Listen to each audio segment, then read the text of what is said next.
If you're tired, depressed, or overweight, there's a very good chance that the problem could be with your thyroid. This recording is going to discuss hypothyroidism and some of the symptoms. As always, we're showing you research and information. We don't recommend self-treating. These are topics for you to discuss with your doctor. One potential source of problem for the thyroid are chemicals. The thyroid is very vulnerable to chemicals in the environment. Animal studies have shown that PCBs and dioxins create abnormal thyroid function. Chemical exposure can enlarge the thyroid and decrease thyroid hormone levels. Also, halogens, iodine's a halogen and is important for thyroid function. Halogens like chlorine and fluorine are found in insecticides, are found in the water. They also may present a burden for the thyroid. And this recording is just going to discuss hypothyroidism. There are other problems that can occur with the thyroid, up to and including cancer. You could have autoimmune problems with the thyroid. There can be hyperthyroidism, which is actually a much more dangerous condition. But for here, we're going to discuss hypothyroidism because it's very common and it's very commonly missed. The symptoms of hypothyroidism are you'll feel cold when others don't, fatigue or lack of motivation, poor memory, loss of interest in sex, dry, itchy, or scaly skin, high cholesterol. The high cholesterol problem is an interesting one because there are a lot of people taking statins that maybe need their thyroid checked. Muscle cramping at rest, constipation, cysts and fibroids, sadness or crying for no reason. You've watched the long-distance telephone commercial and you tear up, things like that. Cry at movies. Puffiness under the eyes. Ankles will swell. Could be a source of depression. Poor immune system, especially catching frequent colds, and the inability to lose weight. Now, it should be stressed that a person with hypothyroidism doesn't necessarily have all of these symptoms, but if you have enough of them, hypothyroidism is certainly something to suspect. And there was a study that appeared in the Archives of Internal Medicine that extrapolated the calculations that there might be as many as 13 million Americans that have thyroid disease and don't realize it. And the British Medical Journal published an article that was pretty critical about how we diagnose hypothyroidism. And the authors concluded that there are flaws with the way we diagnose it. So there are people that aren't getting diagnosed by the traditional way that thyroid is diagnosed, and the test itself may be inadequate. And you want to be able to find hypothyroidism. There's a study published in the New England Journal of Medicine that showed that if a woman is pregnant and has hypothyroidism, the IQ of the child may be adversely affected. Not only that, but childhood development is affected, according to other studies that have been performed. Also, subclinical hypothyroidism has been shown to increase the risk of heart attack in elderly women. And we already discussed the connection between hypothyroidism and high cholesterol. So it can be a potentially serious health problem and should be ruled out. The most common test performed in medical offices for thyroid is something called TSH, which is an acronym for thyroid stimulating hormone. It's actually a pituitary hormone and not a thyroid hormone. And if TSH levels are high, it means that the pituitary is working very hard to get the thyroid to do its job. When it's too high, a diagnosis of hypothyroidism is usually given. And the problem is TSH is often the only test performed, and it's inadequate, according to the British Medical Journal. For one thing, there's a lot of physicians that believe that the TSH, the normal range for TSH, is actually too high.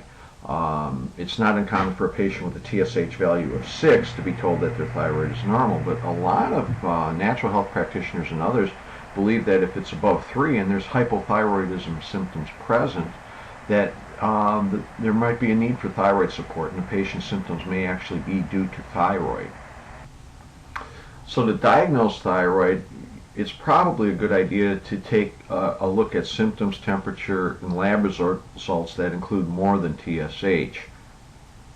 And the point here is that there's a good chance that if you had a TSH test and were told that your thyroid is normal, there may be a chance that the symptoms you're having are still due to thyroid, especially if you had a lot of them on that list we presented earlier. As we stated, TSH is actually a pituitary hormone. There are actual thyroid hormones that you can test, and if you get a more complete profile, you get a better picture of how the thyroid is functioning. One interesting test is something called RT3. T3 is the very active form of thyroid hormone, and RT3 is actually a mirror image of the active hormone. It is not very active, but if you do a total T3, it will show that you have plenty of T3, but you might have a lot of it that is not functioning properly. And the two of the tests that they test for are T4, which is a form of thyroid hormone, thyroxine, and then T3, which is actually the more active form. And the body has to convert T4 to T3 to get good thyroid activity. If you're under a lot of stress, that conversion doesn't happen very well. And so stress can actually start to create symptoms of hypothyroidism. The other thing that stress can do is have you start producing RT3, which is that reverse T3, which resembles the T3, but once again, doesn't do the job. It's just like a left-hand glove resembles a right-hand glove. It really isn't a right-hand glove. And the trick with T3 is it can make your lab tests look normal.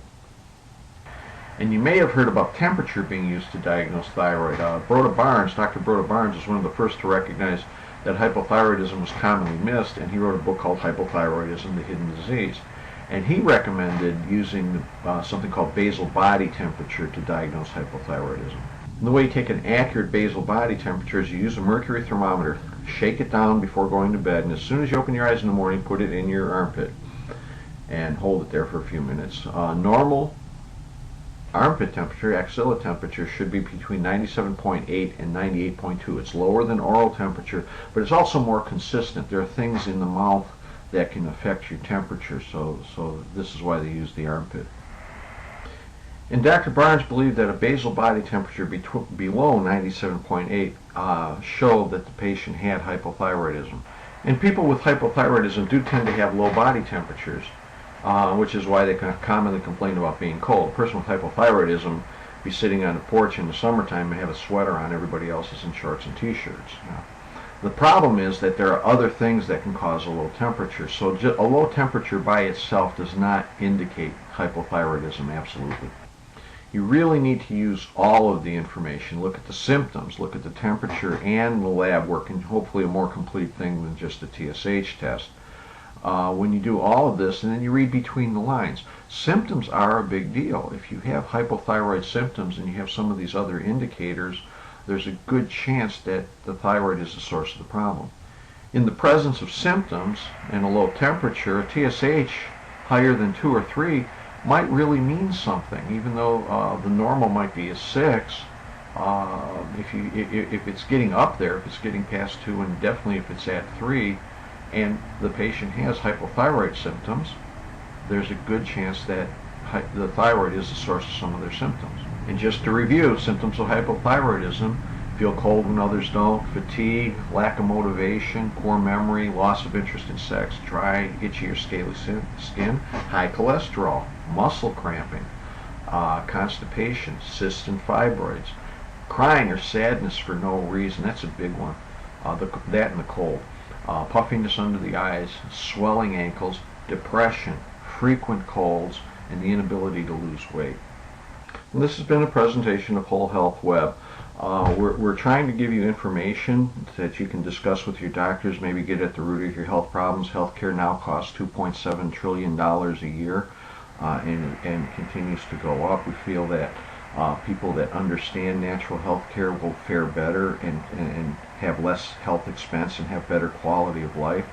We're wholehealthweb.com, and we hope you enjoyed this.